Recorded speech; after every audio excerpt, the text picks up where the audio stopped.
fiskal, hutang yang lama dibayarnya pakai rupiah pakai dolar, pakai falas kan? Berarti cicilannya juga nambah, ya. Defisitnya semakin besar, itu dengan hutang. Artinya nanti rasio defisitnya juga mudah-mudahan tidak sampai 3%. Harapan tidak sampai 3%. Slide berikutnya saya jelaskan bagaimana terjadi sebuah kondisi ekonomi kemudian menjalar menjadi sebuah krisis. Yang kelihatan, mungkin teman-teman sekalian bisa dilihat, nanti bisa diminta ke panitia. Jadi memang ada faktor-faktor dari eksternal dunia. Ini berwarna sebelah kiri itu, sebelah sana ya. Ada faktor terkait dengan kebijakan The Fed, tapering dan sebagainya. Oh ya.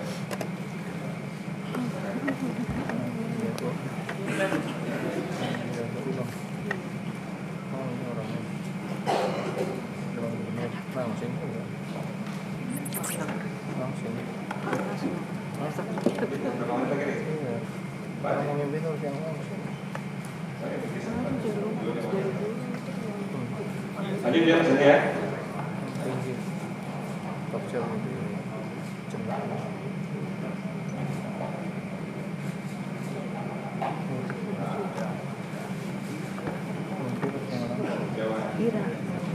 Nah ini dia.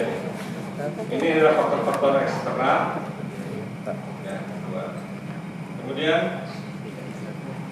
faktor-faktor ini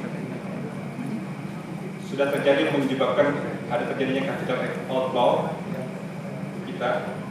Kemudian pada sisi yang lain kita juga didera dengan harga komoditas yang menurun, prioritas ekspor utama kita. Ya, artinya dengan kata lain devisa kita juga berkurang. Ya. Dan terjadilah depresiasi rupiah.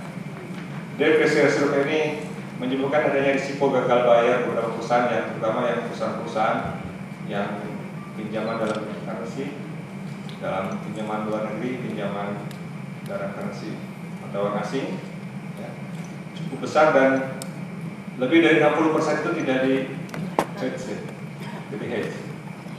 Ada risiko itu. Ya saya ngobrol-ngobrol katanya masih aman, mudah-mudahan bisa direschedule. Nanti Pak Sani yang bisa cerita nanti.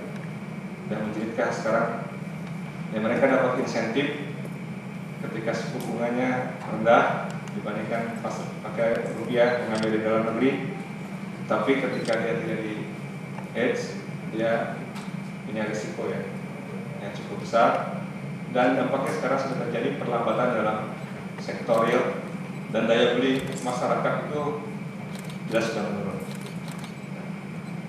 Terakhir itu sudah lebih dari 100.000 yang kena PHK, 100.000. Memang datanya macam-macam ya, nanti ada penangkap dari Apindo, mungkin dari mana ya, benar nggak nih?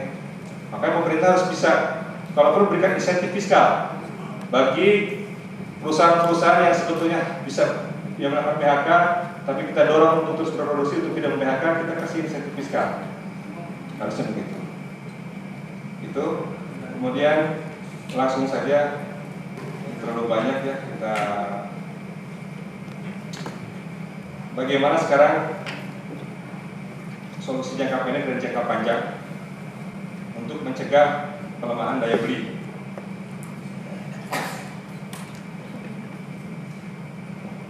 Pemerintah ini harusnya berfungsi sebagai pompa ya. Ketika perekonomian itu sudah terlalu overheat, dia harus bisa mengerem.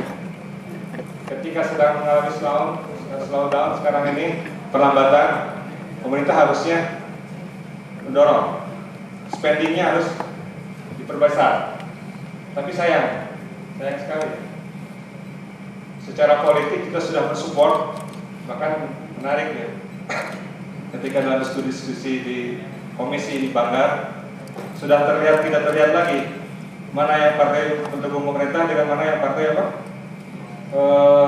Ya, yang tidak mendukung pemerintah.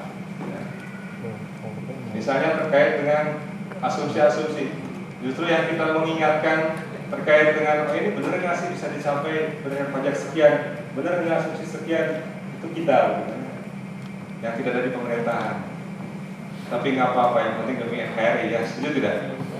Nah, kita dorong dengan cara misalnya memperbanyak belanja modal, memperbanyak kepada transfer daerah. Tapi sayang, serapannya sangat terbatas sekali. Andai kan dipercepat, bahkan saya lihat PP dan turunan yang terkait APBNP itu termasuk syarat yang revisi dan menimbulkan jadikan dan sebagainya itu. Ya memang fakta di lapangan itu sangat apa?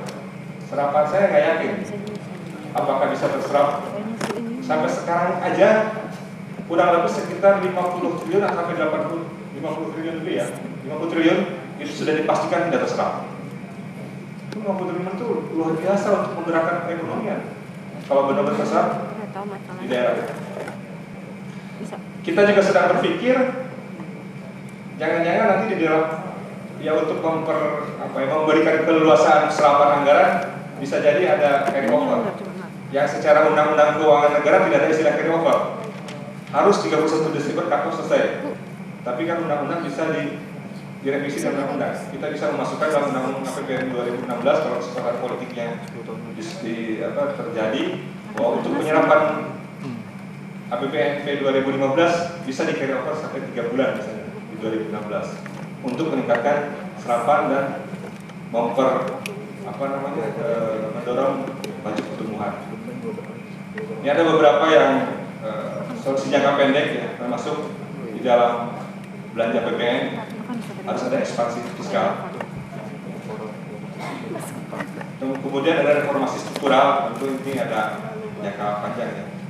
Kita juga ada beberapa paket undang-undang yang mungkin harus segera diselesaikan. Salah satunya adalah undang-undang JPSK. Undang-undang JPSK mudah-mudahan bisa selesai pada masa sidang ini. Kemudian PNBP supaya semangat lagi nih ketika komoditas itu menurun, ya, harga komoditas. Bagaimana kita mencari PNBP dan memanage PNBP yang bisa menopang penerimaan perpajakan. Saya kira pengantar diskusi kita ini juga saya sampaikan beberapa solusi yang bisa dibaca. Tapi yang mungkin perlu Bapak Ibu ketahui bahwa saat ini kita memahami di DPR khususnya Komisi 11 dan Anggaran memahami bahwa kondisi kita ini dalam keadaan perlu sebuah sikap politik antara DPR dan pemerintah yang bisa ditangkap oleh stakeholders ya, bahwa ada keseriusan untuk keluar dari krisis seperti itu. Dan itu salah satunya adalah harus tercermin di dalam APBN 2016 dan tercermin dalam perundang-undangan dan derivasi peraturan perundang-undangan, baik dalam konteks kebijakan-kebijakan moneter dan fiskal maupun kebijakan-kebijakan hilir, ya, perindustrian dan sebagainya, baik yang memiliki dampak jangka pendek maupun jangka menengah.